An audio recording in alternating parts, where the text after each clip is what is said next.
The three stages of building wealth nobody explains. Mike thought he was bad with money. Not terrible, just bad. Every month looked almost identical. His paycheck arrived. For a few days, he felt okay. Then rent disappeared. The car payment followed, groceries, insurance, a few subscriptions he barely remembered signing up for. And then, by the third week of the month, Mike would open his banking app and stare at the number, $214, sometimes $173, once $68. Mike would look at it and think, how? He had a job, a decent job. He wasn't buying designer clothes. He wasn't flying first class. He didn't own a sports car, but somehow, money never stayed. And the strangest part? Mike thought everyone else had figured something out that he hadn't. He saw people talking about investing, compound interest, retiring early, building wealth. And Mike would think, with what money? One Saturday morning, Mike finally asked Jake a question he'd been avoiding for years. How do people actually become wealthy? Jake looked at him, then smiled. That's the wrong question. Mike frowned. What? Jake took out his notebook and drew 3 boxes. He labeled the first one, survival, the second, stability, and the third, compounding. Then Jake looked at Mike. Most people think building wealth is one game. It isn't. It's 3 completely different games. And Mike, he tapped the first box. You're trying to play game 3, while you're still stuck in game 1. Mike stared at the page. He didn't know it yet. But those 3 boxes were about to change the way he saw money forever. Jake pointed at the first box. Tell me what happens when you get paid. Mike laughed. That's easy. I get paid, and everyone else takes it. Jake smiled. No, seriously. Mike thought for a moment. Okay. Rent, car payment, insurance, phone, internet, groceries, credit card. Jake started writing. And after that? Mike shrugged. Whatever's left. Jake stopped writing. There. There what? That's your problem. Mike looked confused. Jake circled 3 words. Whatever's left. In stage 1, money has one purpose. Survive until the next paycheck. Mike looked at the page, and suddenly, his entire financial life was sitting in front of him. Money came in, money went out, paycheck, bills, again and again and again. There was no space, no margin, no room for mistakes. A flat tire wasn't just a flat tire, it was a financial emergency. A medical bill wasn't just a bill, it was 3 months of credit card payments. A broken laptop could destroy the entire month. Jake leaned back. This is why saving feels impossible to you. Mike looked up. Because I don't earn enough? Maybe. But that's not the whole reason. Jake drew a bucket. Then he drew water pouring into it. Your paycheck is the water. Then he drew 5 holes in the bottom: rent, debt, car, bills, lifestyle. The problem isn't that no water is coming in. The problem is, it leaves almost as quickly as it arrives. Mike stared at the drawing. So what am I supposed to do? Invest more? Jake shook his head. No. That's the mistake. Mike frowned. Jake pointed at the bucket. You don't start by pouring faster. You start by closing holes. That sentence stayed with Mike, because for years, every piece of financial advice he'd seen told him to invest, buy stocks, open a retirement account, make his money work for him. But nobody had told him what to do when his money couldn't even sit still. Jake explained that stage 1 wasn't about getting rich. It wasn't about beating the market. It wasn't about finding the perfect investment. Stage 1 had one goal: create space, just a little. Maybe $50 a month, maybe $100, maybe $200. The number wasn't the important part, the space was. Because the first sign of financial progress isn't a growing investment account. It's when money stops disappearing completely. So Mike went home, and for the first time, he didn't create a complicated budget. He didn't download 5 finance apps. He didn't promise to never buy coffee again. He looked for holes. The streaming service he hadn't used in 4 months, gone. The premium phone plan he didn't need, reduced. The food delivery orders he barely remembered the next morning, cut in half. He called his insurance company, compared prices, changed plans. Nothing dramatic happened. Mike didn't suddenly become rich, but the next payday, something strange happened. At the end of the month, there was $83 left. Mike stared at the number. $83 to someone else. It was nothing. To Mike, it was proof. Proof that money could stay. The next month, $117. Then, $146. For the first time in years. Mike wasn't just surviving, he was approaching the second stage. 3 months later, Mike's car made a sound. A terrible sound. The kind of sound that immediately makes you turn down the radio and pretend you didn't hear it. Mike drove to the mechanic. The mechanic looked under the hood, then gave him the news. $640. Mike felt his stomach tighten. For years. This moment followed the same script. Panic, credit card, minimum payment, interest, months of regret. Mike reached for his phone, then stopped. He opened his banking app. There was $1,420 sitting in a separate savings account. Mike stared at it. He didn't smile. He didn't celebrate. He just breathed. He paid the mechanic and drove home. That evening, Mike called Jake. I had to spend $640 today. Jake paused. Okay. That's it? What do you mean? Aren't you going to tell me how terrible that is? Jake laughed. Mike, why did you save the money? Mike went quiet. For emergencies. And what happened today? An emergency. Then the money did its job. Mike looked at his savings account again. The number was smaller now. And strangely, he didn't feel like he'd lost. For the first time, an unexpected expense had arrived, and it hadn't changed his life. No debt, no panic, no calculating whether he could delay rent, nothing. Jake explained something Mike had never understood. People think stability means nothing bad happens. It doesn't. Bad things still happen. Stability means one bad Tuesday doesn't destroy the next 6 months. That was stage 2, stability. And from the outside, it looked incredibly boring. Mike still drove the same car, still lived in the same apartment, still worked the same job. Nobody looked at Mike and thought, that guy is building wealth. But something invisible had changed. Mike had distance between himself and disaster. A surprise bill was now annoying, not terrifying. A bad month was now expensive, not life-changing. And this is the stage most people underestimate because social media doesn't celebrate emergency funds.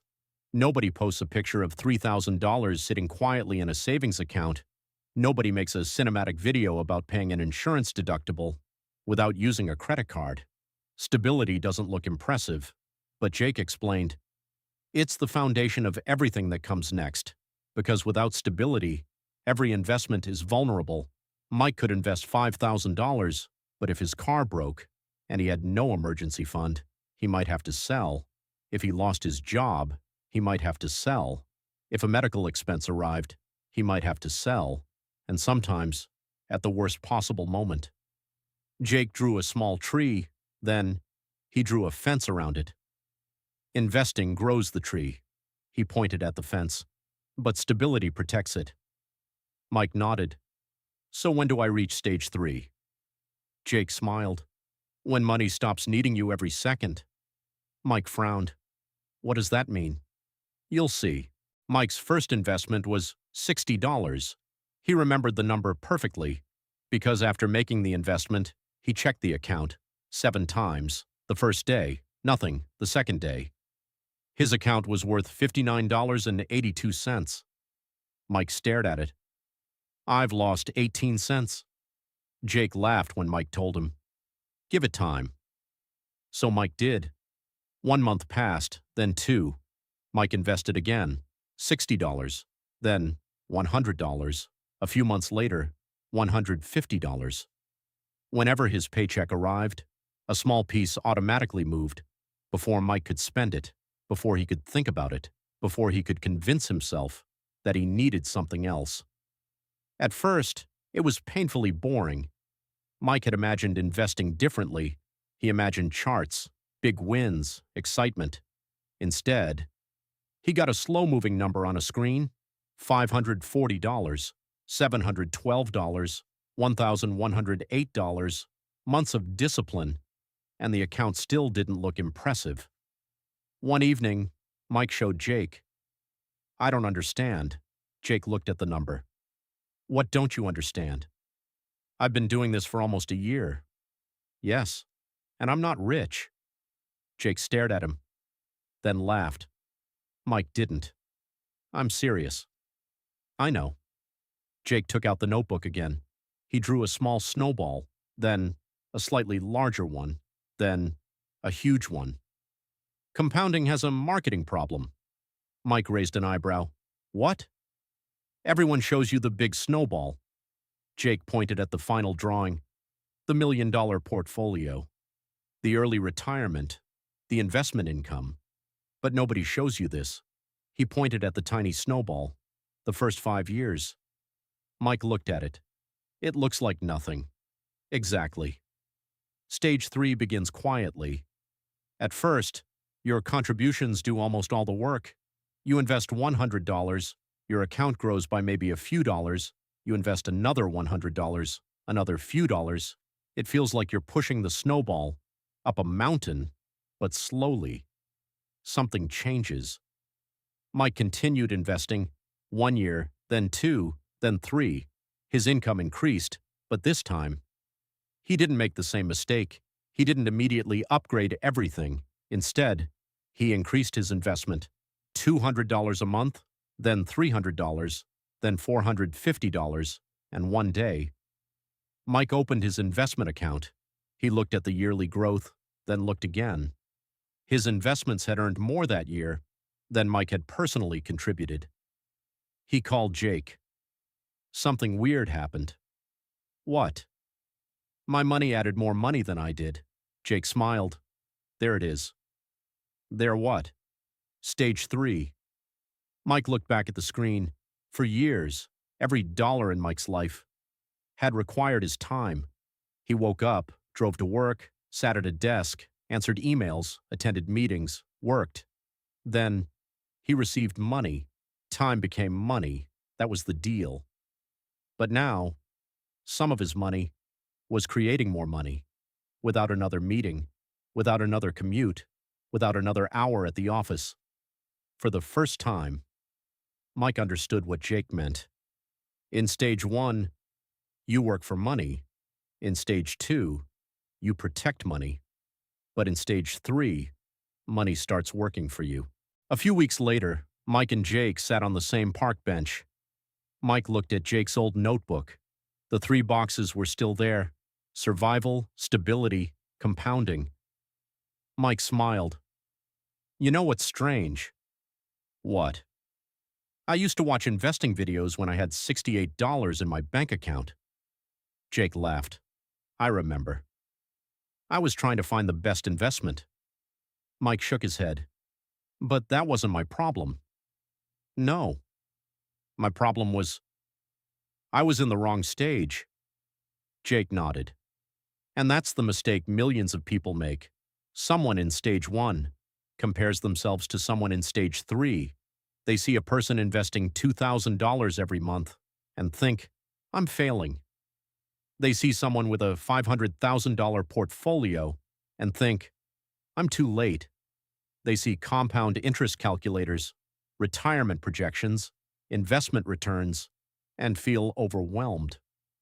But Jake explained, "You don't win every stage the same way. If you're in survival, your goal isn't to become an investing genius. Your goal is to create space, close the holes, build your first margin. If you're in stability, your goal is protection, build the buffer, create distance between yourself and the next emergency. And if you're in compounding, Your goal is consistency. Keep investing. Keep increasing contributions when you can. And most importantly, give the process time. Mike looked at the 3 boxes. So everyone reaches stage 3 eventually? Jake was quiet, then shook his head. No. Mike looked at him. Why? Because each stage has a trap. Jake pointed at survival. The trap here is believing a bigger paycheck will automatically save you. Then stability. The trap here is upgrading your lifestyle the moment life gets easier. Then compounding. And the trap here is getting impatient. Mike stared at the page. 3 stages, 3 different games, 3 different traps. Jake closed the notebook. You don't need to win all 3 today. Mike looked at him. You just need to know which game you're playing. That night, Mike opened his banking app, then his savings account, then his investment account. The numbers weren't enormous. He wasn't a millionaire. He wasn't financially free. He still had years to go. But for the first time, Mike didn't feel behind because he finally understood where he was and where he was going. Wealth wasn't one giant leap. It wasn't one lucky investment. It wasn't one secret stock. It was 3 stages. First, you stop drowning. Then, you build a boat. And eventually, you let the current help carry you. Survival, stability, compounding. So maybe the question isn't, why am I not wealthy yet? Maybe the better question is, which stage am I in? Because once you know that, you know what to do next. And sometimes, that's the difference between feeling stuck and finally moving forward. If this story made you think differently about money, subscribe. Because the next lesson Mike learns might be the one you needed too.